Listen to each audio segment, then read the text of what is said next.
The year of 15 summers. There was a buzz in the air, a sense of anticipation and excitement that rarely attends meetings of the Senate. Rumour on the street had it that Crown Prince Hayat Hasui would speak. Hayat Hasui was a bitter and bombastic man, a man for whom life was a series of tragic disappointments caused mainly by his inability to see his own incompetence. But the people of Bassanai had loved his mother, and so they loved him and forgave his occasional foibles. I knew him better than most. I spent most every evening in his company. Of course, we all knew what he was going to speak about, the very same thing that everyone had been talking about for the past 180 months. I heard it from Hayat Hasui incessantly. I heard it in the streets, in the bathhouses, and in the brothels. The courthouses were full of cases pleading special exemptions, and the mortuaries were full of mummified corpses who couldn't be buried because they hadn't seen out their allotted time of waiting.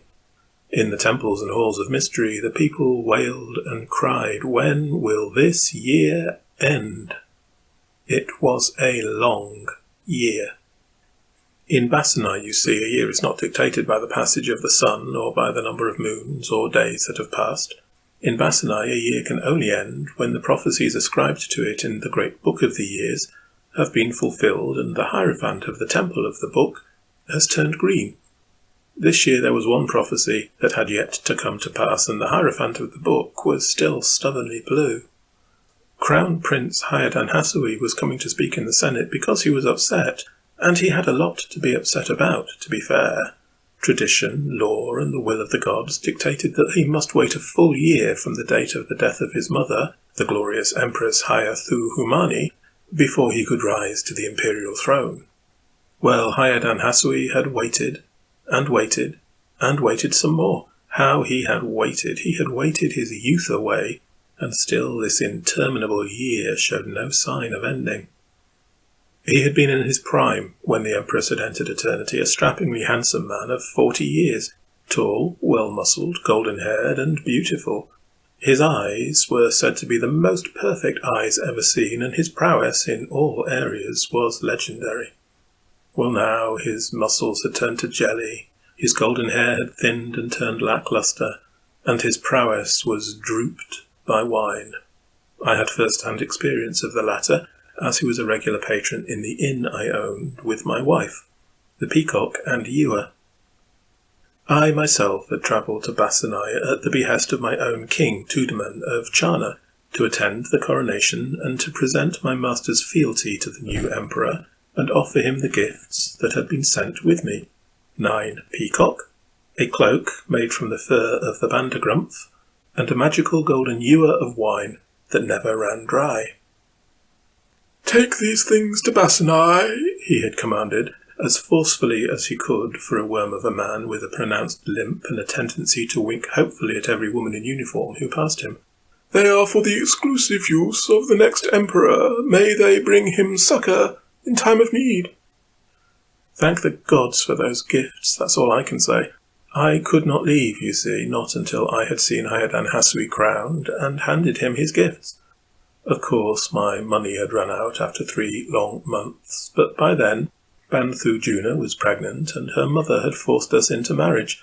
A happy accident, since Banthujuna owned an inn, and I possessed a fertile flock of peacock and a never-ending source of the finest wine, this side of the deserts of Ashay. We had become quite wealthy. I rather hoped Hayat Hasui would never be crowned. I did not relish having to explain to him that the roast peacock and the ruby-red wine I served every time he came into the inn, or the fabulously decadent Bandagrump fur he slept under when he had drunk so much he could barely stagger up the stairs, were actually his all along. So, word on the street was that Hayat Hasui was coming to the Senate to demand the closing of the year, so that he might finally become emperor and have access to the might and power that were dutifully his. My own private view was that the Senate were unlikely to agree. They had become well used to administering the empire in that long year, and men being men, once they had a grip on power, they would be unwilling to hand it over. "Are you going?" Banthujuna asked me. "Yes, I might," I said, "if I can get a place to stand in the citizens' gallery." Good, she said. On your way back, go to Floribunda's laundry. They have a bundle of sheets waiting for collection. You can save me the trek. That's one reason I married her, I suppose. She's a practical woman. The Citizens' Gallery was crowded, far busier than I had ever seen it, but still I managed to find a position beneath the left buttock of the statue of Miura in her guise as the god of fishermen. By leaning on the pink granite tentacle of an octopus, I was able to peer down into the curia of the Senate House.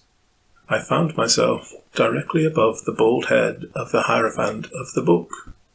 She was an odd-shaped woman, built like one of those ancient figurines of the goddess of fertility, all hips and breasts, with no neck and a tiny head. Her skin was as blue as sapphires, and her eyes as white as marble. The pages of the book, you see, were soaked in a magical ink, and anyone who touched it would be likewise coloured. She alone, in all of Bassanai, was ever allowed to touch the sacred text, therefore she alone in all of Bassanai was blue, and she alone in all of Bassanai knew what the unfulfilled prophecy said. She had a very tiny mouth. She didn't speak much. Hayadan Hasui entered, magnificent in golden robes and jewel-encrusted crown, which by rights he shouldn't have been wearing. Can you blame him?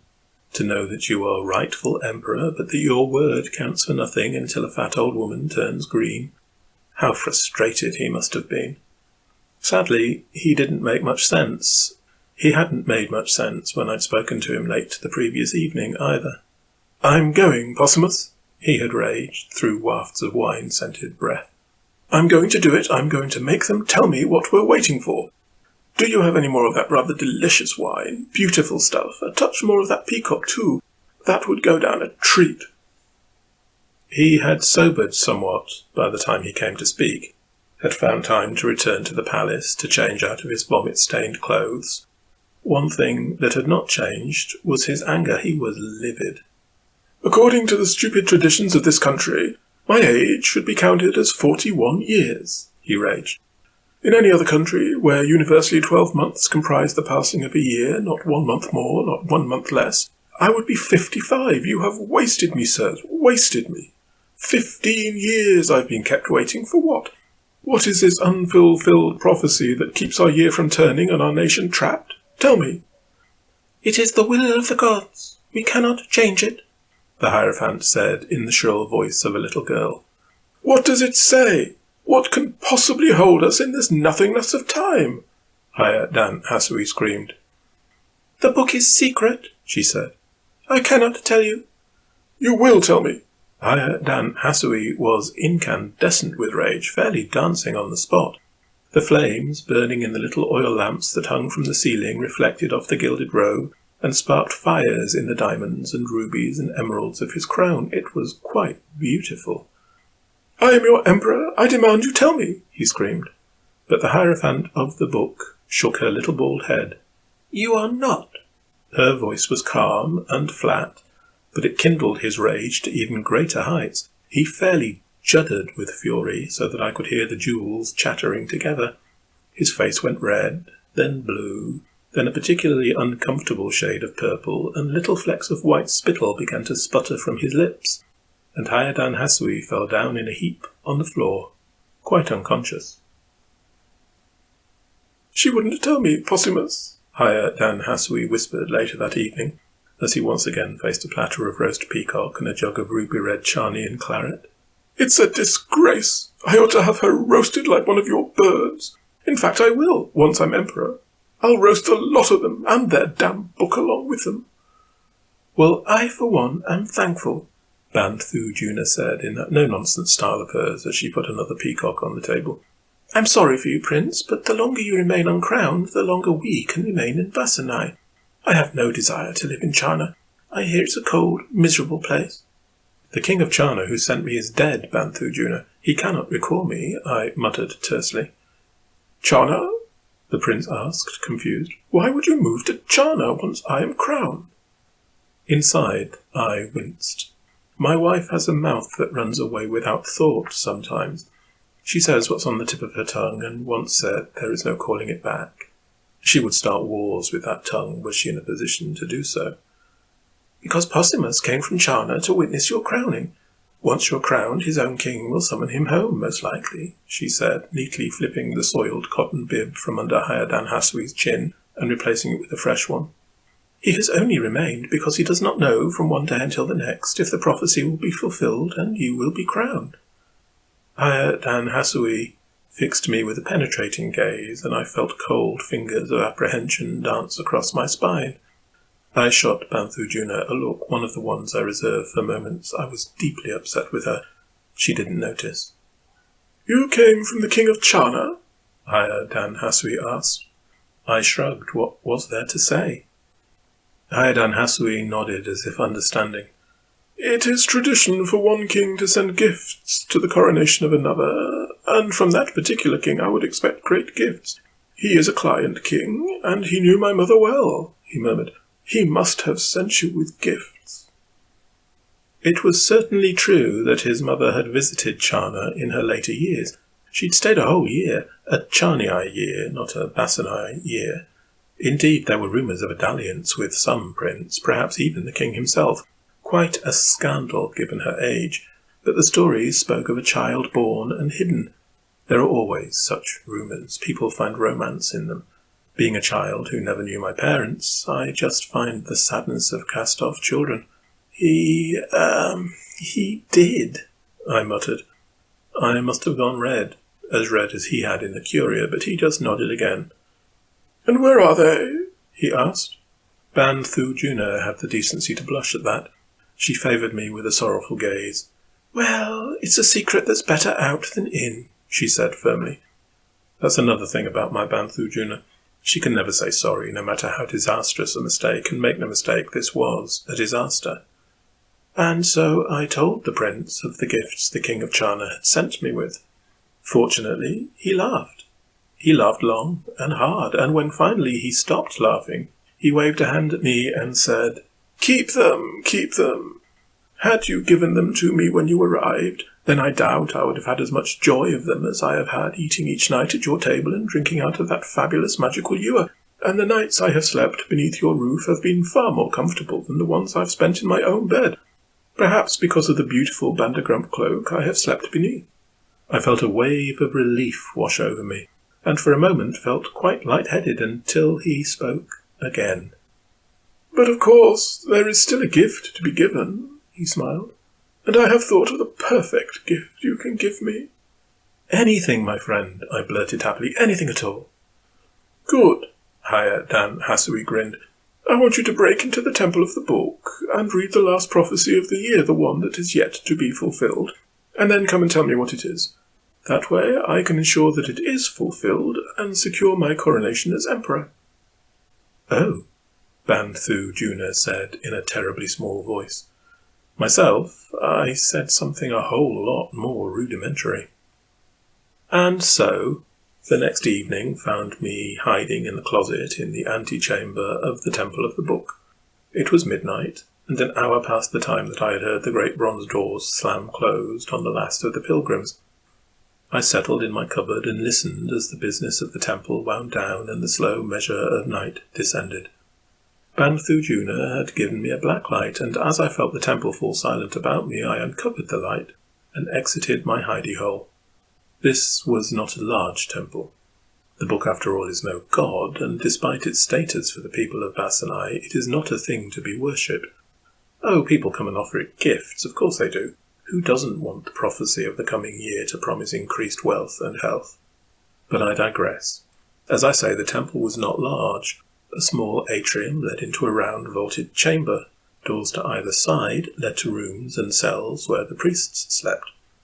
One other door, at the very back of the vaulted space, led into a dark passage and an inner sanctum where the book was housed. I saw no one. The temple was strangely deserted. At the time I did not find this strange, so relieved was I that my trespassing was undetected. I should have known better. 3 quick paces, and I was across the atrium and into the great round central chamber. A dozen more steps, and the darkness of the passage to the inner sanctum closed about me, and I took my first calm breath in what seemed an age. There was a light coming from the sanctum, a cold, pale light that came from no flame. When I peeped inside, I saw a granite pillar as high as my waist, and on it a great leather-bound book. My feet carried me to the pillar, and I gently placed my hand upon the leather of the book. The cover was strange, some form of leather made of tiny frills like leaves, all pressed together in a single sheet. It was from this that the glow emanated. I tried to recall all that I had been told about this book. It was written, or so it was claimed, by a hermit who had lived in a cave high on the sacred mountain above the city. He had little to eat except lichen and snails. It was the snails which enabled him to see the future. They had a mild hallucinogenic effect, and can be quite intoxicating. The book was closed, but someone, I presume the Hierophant, had thoughtfully placed a page divider approximately halfway through. I flipped it open at the appropriate page, feeling a strange stinging tingle in my fingers as I did so. The writing on the strange vellum was wavering and difficult to read. The ink was brown and faded, and it took me a while to interpret the strange, spider-like scrawl. The she-wolf brings forth 2 cubs, one born in sunlight, the other in shadow. One is older but the other wiser, one a drunk and one a soldier, one a king and one a fool. The book will tell you which to choose, the book will tell you who will rule. I pulled out the scrap of parchment Banthu Juna had given me, and an enchanted quill that never ran out of ink, and proceeded to copy the lines down as quickly as I might. Then I hurried back through the silent temple, back to my hidey-hole in the closet. I would have to wait out the rest of the night in the tiny cramped space until the great bronze doors were opened in the hour before dawn. The streets were empty as I hurried home. Banthu Juna was waiting for me in the kitchen of the Peacock and Ewer. As I burst through the door, she turned to face me, and I saw the blood drain from her face. "What is it?" I asked. I even looked quickly behind me to make sure that I had not been followed, but there was no one there. When I looked back at Banthu Juna, her mouth was open and her eyes were as round as buttons. "What?"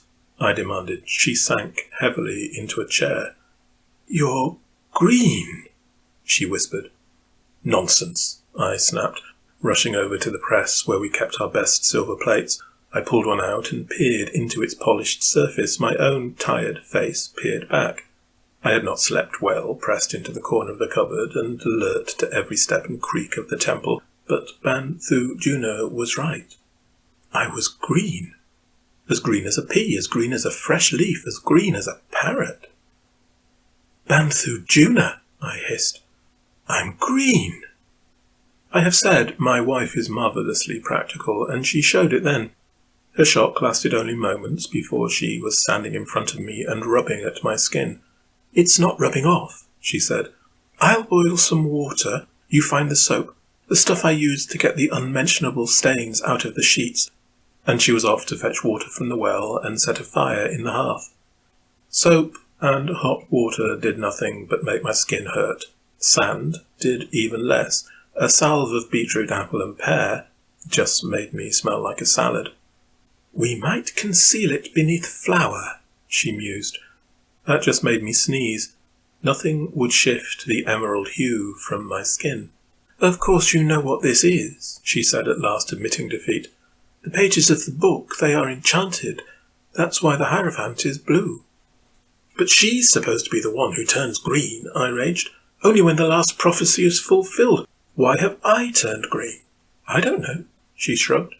"Maybe you reading the page fulfilled the prophecy. Maybe you messed up the magic. It's the sort of thing you would do." I was still green several hours later when Hayadan Hasui arrived for his usual peacock lunch. He seemed more excited than usual. "Today's the day," he grinned at Banthu Juna as he sat at his usual table. "I saw them raising the flag to signal the ending of the year. Isn't that remarkable?" "So she's turned green?" Banthu Juna asked hopefully. Hayadan Hasui shook his head. "I suppose she must have, but I have no idea. Where's your husband? He must have a report for me. Surely this must be his doing." "Yes," Banthu Juna muttered grimly. "Yes, I think it probably is." She sighed and waved me forward. I had been hiding in the doorway of the kitchen. "Possumus, you're green," Hayadan Hasui laughed as he saw me. Well, that was always a risk, I suppose. So you touched the book, then? Did you find the prophecy? What was it? Well done, by the way. You must have fulfilled it. Someone hammered on the door of the inn. Banthu Juna scowled. We're closed, she screamed. Open in the name of the Emperor, came a powerful voice. He's not here, Banthu Juna yelled back. Yes, I am. Hayadan Hasui smiled triumphantly. He pushed himself to his feet and smoothed down his robes, then saw a goblet of wine on the table. He picked it up, quickly tossed the contents down his throat, and wiped away the ruby dribbles with a white silk sleeve. Open the door, woman. Let my subjects in, he demanded. I said, but no one listened. Banthu Juna went to the door and threw back the locking bar. In walked the Hierophant with her resolutely sapphire skin. In her tiny pudgy hands she carried the glowing book. Behind her came a string of armoured generals. Well, she said in the voice of a 5-year-old. Her white eyes seemed to stick me like arrows. By rights, I should have you strung up and flayed. That's the penalty for touching my book, but right now I have questions. The prophecy is fulfilled, Hayadan Hasui said. What questions can you possibly have, and why aren't you on your knees? You should all be on your knees. I am the Emperor. The Hierophant sniffed and pushed past him to drop the book onto the table. That, she said, remains to be seen. She flipped the book open to the required page, licked her finger, and quickly ran it across the words, muttering them under her breath as she did so. The she-wolf brings blah blah blah. One is older, but the other wiser. She looked at Hayadan Hasui, then looked at me. In those moments I think her eyes saw through my skin to my very bones. It was most uncomfortable. You're definitely older by at least a 10-year, she muttered to the Crown Prince. Her eyes flicked back to me. Wiser. Her finger slid further down the page. One a drunk and one a soldier. She looked back up at me. Please, tell me you were a soldier. I was, I muttered. In the army of Chana. I was captain of the King's Guard. She nodded as if satisfied, then glanced back at Hayadan Hasui. I really don't need to ask if you're a drunk, do I? She asked. He floundered. I'm the Emperor. She was already moving on. The next line is most interesting, she murmured, because you clearly have no idea who you are, she said to me. I am sent by the late King of Chana to represent him at the coronation of Hayadan Hasui, Crown Prince of Bassanai, I stammered. I would have been home years ago, but for that damnable book. I would shut up if I were you, she said, lest you prove yourself to be a fool. An orphan of no account made captain of the King's Guard. A man of no birth, sent to represent a client king to his liege emperor. You are a bastard, sir, born out of the right on both sides of the bedsheet, and hidden from the world. Your mother could not bring you home, and your father had his own wife to keep sweet. My mouth flapped like a fish, but she was not finished. Now it just so happens that your father was Tudaman of Chana, who died years past, and left the throne to the sickly son of his only wife, their only child, she said. We received word this morning that the young king of Chana has died, and left his throne to his half-brother, Possumus the bastard. The Hierophant turned back to Hayadan Hasui, an uncomfortable smile on her face. That makes him a king, she said. What does it make you? An emperor? He asked. The Hierophant shook her head. Not according to this. She waved to the book. If only you had come yourself to read the book, she sighed. Then you would be green, and you would be emperor. But, Banthu Juna stammered, Possumus can't be king. He's Possumus. At least she still had faith in me. He is the bastard son of the king of Chana, the Hierophant said. From his union with Hayathu Humani, Empress of Bassanai, he is the rightful ruler of not one but 2 realms. And then she was on her knees, and the generals behind her were bending their creaking, clanking armour, and they were all kneeling, in front of me. But I'm the Emperor, the Crown Prince stammered. It seems not, brother, I said, slapping him hardly on the back. and handing him the golden ewer of never-ending wine. It seems the year was only waiting for me.